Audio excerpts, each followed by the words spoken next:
Bonjour tout le monde. Aujourd'hui, on va parler de l'étape numéro 2. Dans cette vidéo, tout simplement, on va focaliser sur l'étape 2 sur 4. Création d'utilisateur et table space sur la base de données déjà dans Oracle. On va passer par trois étapes. Création des table space. Qu'est-ce que cela veut dire un table space? Étape 2 d'utilisateur et gestion des privilèges. D'accord? Donc, on va prendre ça step by step. La dernière fois, on a déjà mis en place l'installation, la création des bases de données. On a utilisé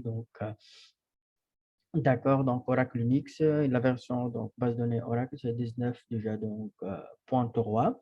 On a bien sûr mis en place toutes les étapes et on a finalement créé une base de données qui s'appelle déjà ORCL.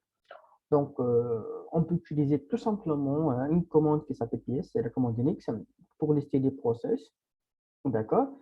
Et on peut dire que chaque base de données chaque base de données plutôt, contient une liste des processus, tels que les process SMON, les process paiement, les process DB-Writer.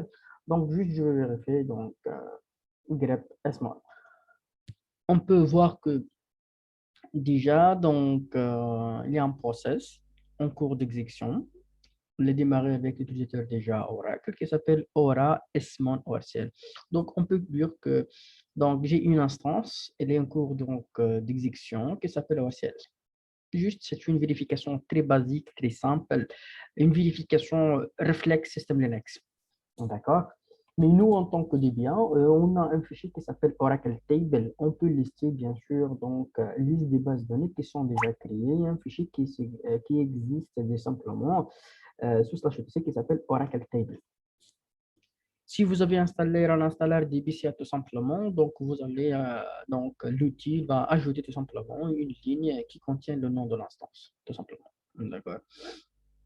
Qui s'appelle OCL avec le Oracle Home. Maintenant, juste, je veux faire la connexion à une base de données. Donc, l'outil, c'est SQL Plus. Donc, l'outil, c'est SQL Plus, tout simplement. SQL Plus, c'est comme ça. Lorsque j'exécute, il me dit que la commande, d'accord, not found. C'est logique, tout simplement, puisque je n'ai pas encore déjà configuré le path. La commande SQL Plus, déjà, elle existe là, tout simplement. Pourquoi? Parce qu'elle existe sous /home Oracle.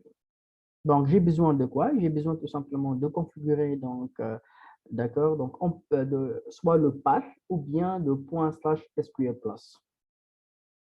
D'accord, c'est comme ça. Donc, mais il affiche tout simplement pour utiliser SQL Plus, il faut bien configurer le Oracle Home. D'accord, tout simplement. Donc, j'ai besoin de configurer Export Oracle Home. D'accord. Donc, notre Oracle Home, logiquement, c'est ça. Copy-paste. Et maintenant, je peux utiliser SQL+. Il me dit qu'il est notre utilisateur. Donc, comme prérequis, j'ai besoin de configurer ça. D'accord. Et bon, vous connaissez, c'est quand même simple. Ce n'est pas beaucoup de logique. Lorsque je fais la connexion, donc de temps en temps à la base de données, je peux accéder au bin et je tape /. Donc, c'est mieux, d'accord, de configurer le path. D'accord, donc je vais taper, donc PWD, c'est mieux de faire export de temps en temps le path égale la valeur du path ancien, deux points, et cet emplacement. Maintenant, lorsque je tape SQL place, logiquement, je peux connecter. Mais d'accord, donc ça c'est configuré. Mais lorsque j'ouvre une autre session, un autre terminal, je déconnecte et je connecte, je dois obligatoirement faire ça. Et ça, ce n'est pas généralement recommandé. Hein. D'accord? La meilleure solution ici, c'est mieux d'utiliser le point aura environment pour indiquer Oracle Environment. Et je tape le nom de l'instance. Le nom de l'instance, c'est quoi? C'est bien précisé dans le fichier Oracle, c'est ORCL. Donc, je tape ici ORCL. Donc, automatiquement, ici, qu'est-ce que l'a fait le serveur? Plutôt, ce script Linux. Il a configuré le path et aussi Oracle Home. Et aussi, il y a un autre variable d'environnement qui s'appelle Oracle SID, il est bien configuré. Donc maintenant, on peut connecter tranquillement. D'accord. Donc maintenant, je vais faire la connexion SQL+. Donc je vais connecter avec l'utilisateur 6. Le 6, c'est le super utilisateur. Donc je vais utiliser le mot-clé as6dba. Donc, je vais taper le mot de passe. Et je suis connecté, bien sûr, à la base. Donc, show user, je suis connecté avec l'utilisateur, c'est l'utilisateur 6. On peut faire une petite vérification sur l'état de la base de données. Donc, states from $, instance.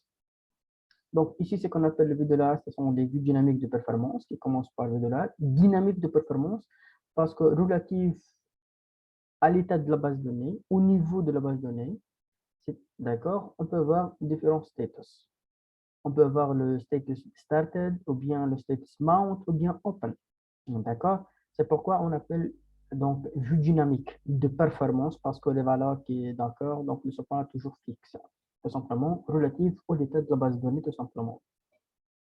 On peut aussi vérifier open donc mode from VDolar database. D'accord? Est-ce que la base de données est open on read only ou bien read write? La base de données c'est open on read write. Donc ici, mon souci, ce sont les tables space. C'est quoi les tables space? Ou bien ce qu'on appelle les espaces de table. Donc, lorsqu'on va créer une table, d'accord, les tables, si on parle de Oracle, les tables doivent être mises en place dans des fichiers. D'accord? Donc, doivent être mis en place dans des espaces de table. D'accord? Donc, on ne peut pas créer donc, des tables directement. Il faut préciser, bien sûr, les tables space. D'accord? Ou bien ce qu'on appelle les espaces de table. Donc, les tables space, ce sont les espaces de table où on va mettre en place, bien sûr, donc, les tables. Sur Oracle, les tables space sont déjà des noms et sont déjà des ensembles de fichiers physiquement. D'accord? Si on va faire une petite vérification, il y a un dictionnaire de données qui s'appelle DBA Data Files, d'accord, où je vais faire la sélection table space name, juste pour avoir donc, une idée sur les environnements qui existent, et le nom de fichier. D'accord, donc on peut aussi avoir donc la taille des tables space si vous voulez. Est-ce que c'est auto-incremental, max, taille limite, d'accord, donc on peut voir ça tout simplement. Mais on peut juste, dans notre cas, juste j'ai besoin de nom de table space et de ma page tout simplement. D'accord. Ici, j'ai un souci de formatage, donc call file name, donc format à 60 et je tape la dernière commande. Donc, je vais taper ça, donc set line size 120 par exemple. Donc, qu'est-ce qu'on a? On a tout simplement 4 table space. Table space qui s'appelle users. Et ça, cet emplacement, il est mappé à un seul fichier. Table space into TBS, c'est un table space pour tout ce qui est déjà donc géré pour les transactions, ce qu'on appelle donc into table space. D'accord. Un table space system, c'est contient le dictionnaire de données des bases de données, qui contient aussi donc les mots de passe, tout ça, les métadonnées. Un autre table space qui s'appelle sysox ou bien système auxiliaire, sysoxiliaire, d'accord, qui contient généralement le référentiel AWR relativement aux performances, destination par défaut des tables space, des audits, qui contient beaucoup généralement de choses. Donc, la table ici, le table space, donc notre table space par défaut, lorsqu'on crée un utilisateur, par défaut, le table space users, c'est la destination des tables par défaut. Donc, lorsqu'on crée des utilisateurs, sont précisés des tables space, d'accord, automatiquement, les tables seront déjà affectées au table space users et logiquement seront déjà mis en place dans ce table space. Si on va faire une petite vérification rapide, donc je vais exécuter la même commande tout simplement, mais juste cette fois, je vais ajouter quelques options. Les options, ce qu'on appelle déjà donc maximum bytes, d'accord. Donc c'est taille max des fichiers, d'accord. Et aussi on peut utiliser bytes, combien donc la taille courant et le maximum. Ok, donc on peut utiliser bytes, mais juste une information, les bytes sont bytes. Donc on va diviser ces 1024 sur 1024 et on affiche que le size donc en mégas. Et le max byte, d'accord, donc c'est divisé sur 1024 sur 1024 et size bien sûr c'est en mégas. Donc from c'est DBA Data Files. Oui, c'est ça. Donc, c'est DBA Data Files. C'est une petite vérification déjà. D'accord. Donc, on peut voir que les limites, c'est 32 gigas déjà, max. Mais taille courant, c'est 5 mégas, 300 mégas, 900 mégas, 500 mégas. Donc, juste une information, Table Space Users, elle peut supporter maximum 32 gigas d'espace. D'accord? Nous, qu'est-ce qu'on a? Donc, création. Mais avant de faire la création, si en cas de saturation déjà de Table Space Users, qu'est-ce qu'on a? On a besoin d'ajouter plus d'espace au Table Space. Donc, qu'est-ce qu'on peut faire? C'est alter table, table space. Quel est le nom? C'est users. OK, qu'est-ce qu'on va faire? Add quoi? Data file ou session de caractère. Donc, juste, je peux utiliser ça, c'est le même nom, mais je peux utiliser après, c'est 02 si vous voulez déjà, ou bien si vous voulez préciser d'autres emplacements, vous pouvez faire déjà, donc pas de souci, DBF. On peut affecter un, donc, taille initiale, donc size, par exemple, 20 mégas. D'accord. Et on peut taper auto-extend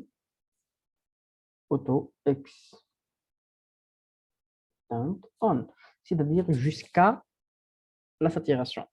D'accord. Donc, lorsqu'on peut faire une petite vérification une autre fois, déjà, on va exécuter cette commande de vérifier déjà donc liste des tables space par ma page du fichier. On peut voir qu'il y a tout simplement donc du fichier pour la table space address. Donc, je vais changer un peu le fichage. Je vais ajouter tout simplement la clause order by tout simplement. Donc, order by, par exemple, par table space. Donc, ici, c'est ça. Donc, on peut vérifier ici. Donc, il y a pour un seul table space users, il y a deux fichiers. D'accord. Le fichier qu'on a déjà créé maintenant, sa taille réelle maintenant, c'est 20, puisqu'on a déjà créé, c'est ça. On peut voir ça, c'est 20 déjà. Et lorsqu'on a ajouté auto-extend on, c'est-à-dire on peut aller jusqu'à la fin. La taille finale du fichier, c'est maximum, c'est 32 gigas. On peut voir ça, c'est 32 gigas. D'accord? C'est 32 gigas, tout simplement.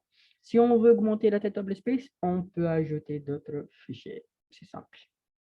Donc, cette action, c'est donc pour redimensionner les tailles des tables space. Si maintenant, vous voulez créer d'autres tables space avec d'autres noms, c'est simple. Donc, on peut utiliser donc create table space. Le nom, par exemple, GL4, par exemple, TBS pour indiquer cette table space. Data file, donc simple code puisque c'est une chaîne de caractères. Donc, je peux utiliser le même emplacement. Hein. Donc, on peut copier ça tout simplement.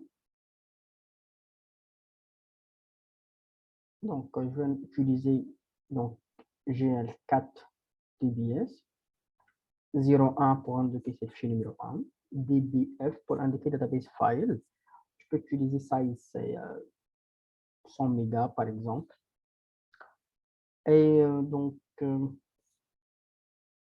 peux utiliser, c'est tout. Hein.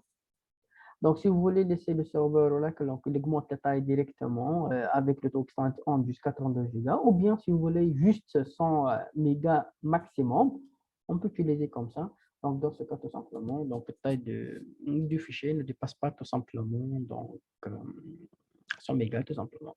Donc, quand même, il y a beaucoup de flexibilité de création d'accord, des tables space. On peut voir ça déjà. D'accord, donc, pour s'afficher déjà taille. Donc, pas de taille max, c'est-à-dire c'est de taille déjà, c'est 100 mégas maximum. D'accord.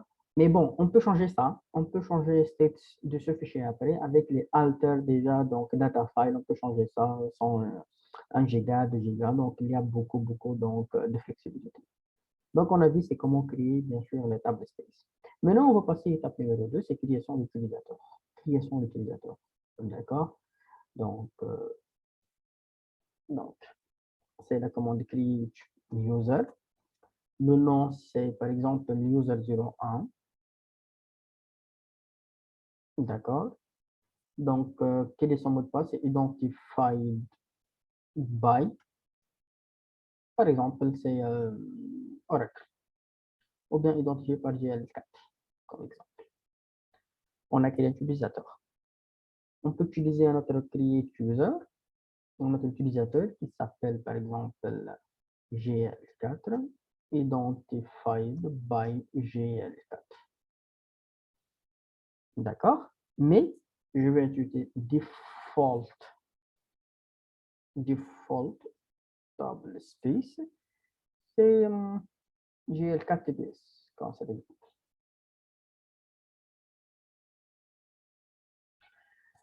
Quel est le souci de différence? Différence, l'utilisateur user 1, elle va créer les tables, mais les tables automatiquement seront mises en place dans le table space user, puisque c'est par défaut. Et l'utilisateur GL4, lorsqu'elle va créer des tables, automatiquement, ces tables, ils vont créer automatiquement dans le table space GL4 TBS. Okay? Et ça, cette flexibilité. D'accord? On a créé l'utilisateur, c'est simple, mais maintenant, est-ce qu'ils ont les privilèges adéquats ou bien non? D'accord. Donc, lorsqu'on va taper, donc, gestion des privilèges, c'est l'étape numéro déjà dans 4. Est-ce que l'utilisateur, donc, user 1 ou bien GL4, il a le privilège pour créer une session carrément? Donc, on veut taper que c'est connect, user 01, on peut taper mot de passe et GL4, c'est simple, mais il affiche erreur, hein, parce que l'utilisateur déjà n'a pas le privilège pour créer une session. Donc, qu'est-ce qu'on a fait? On va créer connect avec l'utilisateur 6 as 6db1. Attends, regarde. Yes, connect slash as 6db1. Donc ici, qu'est-ce qu'on va faire? Une minute, j'ai connecté avec l'utilisateur 6 sans mot de passe, puisque je suis connecté avec l'utilisateur déjà, donc Oracle Linux. D'accord? Donc, pour affecter les privilèges, c'est grant, juste écrire session to user 1. Même aussi, je peux affecter le même privilège pour l'utilisateur UL4.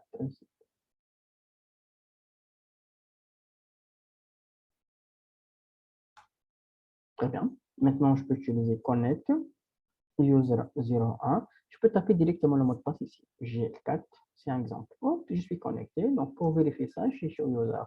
Très bien. D'accord. Donc, maintenant, je vais créer une table. Donc, create table qui s'appelle tab. Je vais utiliser un nom un peu significatif. 01 qui s'appelle tab, par exemple, 01. ID du type number. C'est tout, par exemple. Donc, il affiche erreur due à un surface privilège. Donc, l'utilisateur déjà, donc user 01, il n'a pas le privilège pour créer des tables.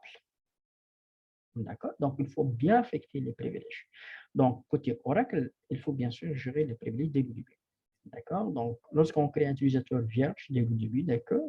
Donc, il ne peut pas connecter si vous allez donc donner déjà le privilège create session. Et il ne peut pas créer une table, il faut le donner tout simplement, donc le privilège de la table. Donc, je vais connecter avec le super user, donc, à 6.1. Juste, j'ai fait une faute de frappe. C'est 6, il n'est pas SSY, 6, DB1. Donc, c'est grant, tout simplement. Create table, tout simplement. Donc, user 01. Et aussi, je vais donner ça pour GL4. C'est bon. Donc, maintenant, je peux connecter déjà. Donc, connect user 01 slash le mot de passe GL4. Je peux copier-coller une autre fois cette commande. Donc, on peut.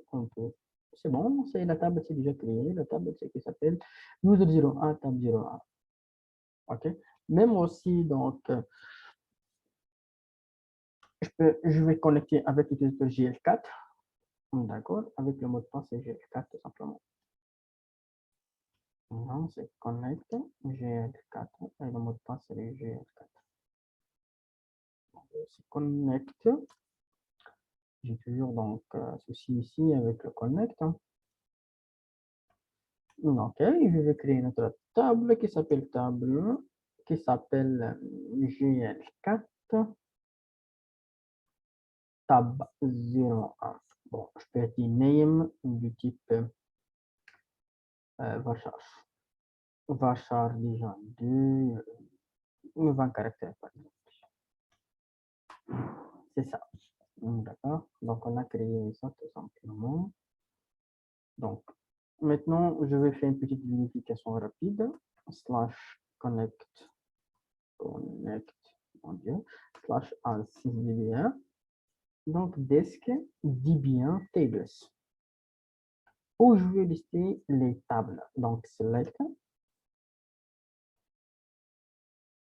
owner. Après c'est table name. Après c'est liste des tables space. From db1 users where table name like. Donc on a choisi déjà pour les tables qui se terminent par tab 01. Oui, les deux c'est tab 01 tout simplement. Donc like percent tab 01.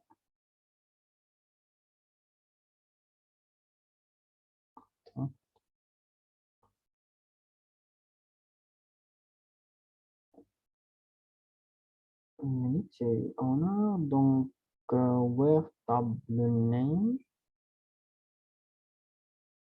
Donc c'est select.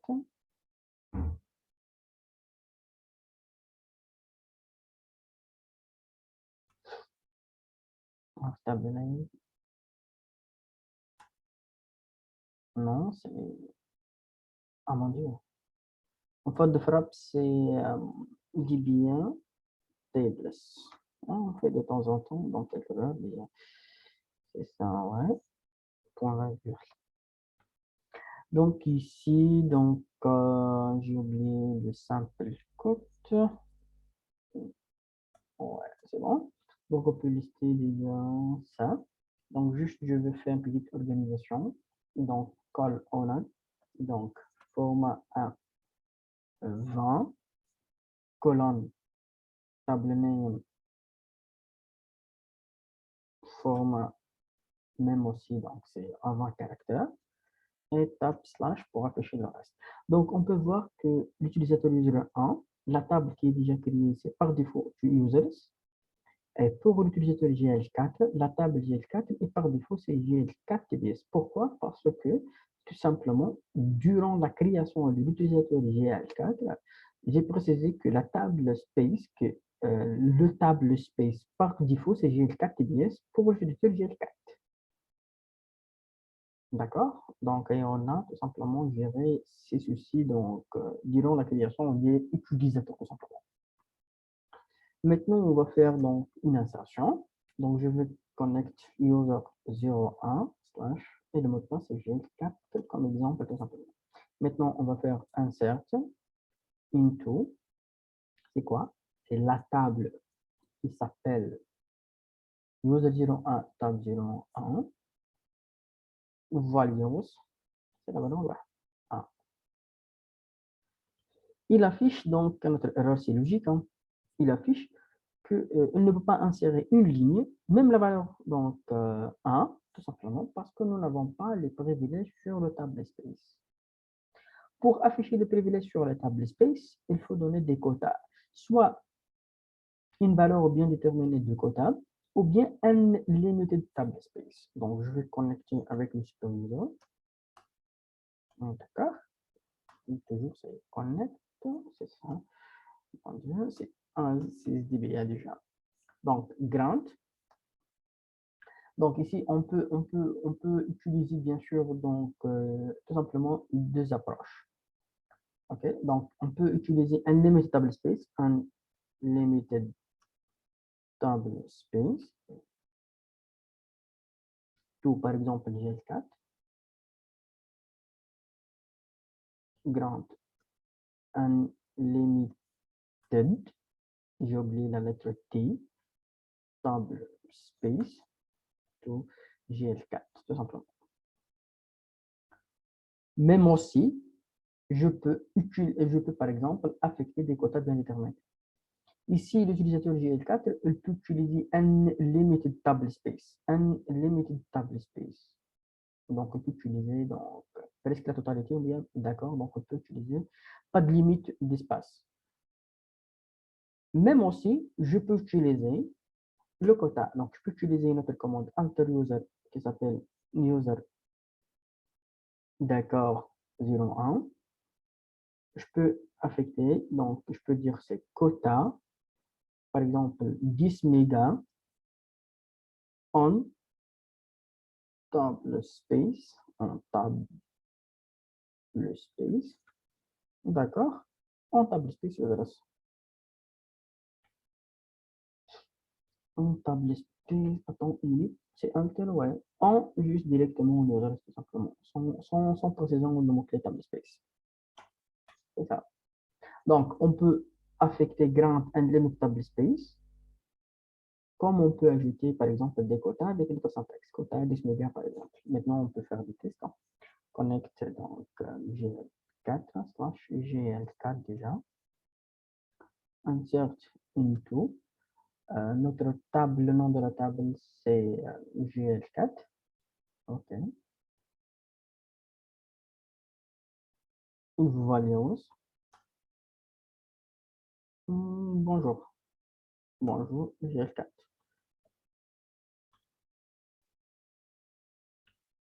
C'est insert. J'ai mis en faute de frappe de mot-clé insert. Insert into déjà. D'accord. C'est bon. Et c'est bon, on a fait l'insertion.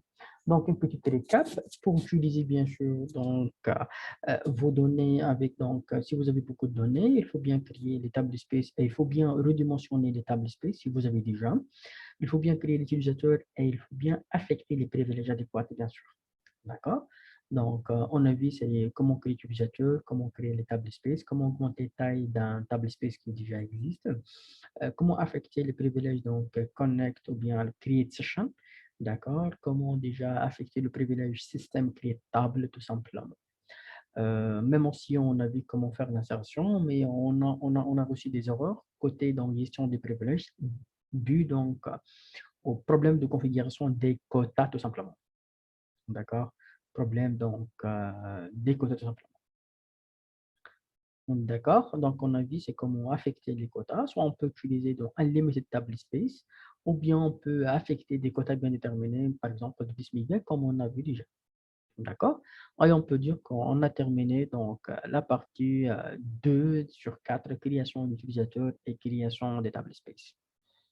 Merci et à la prochaine.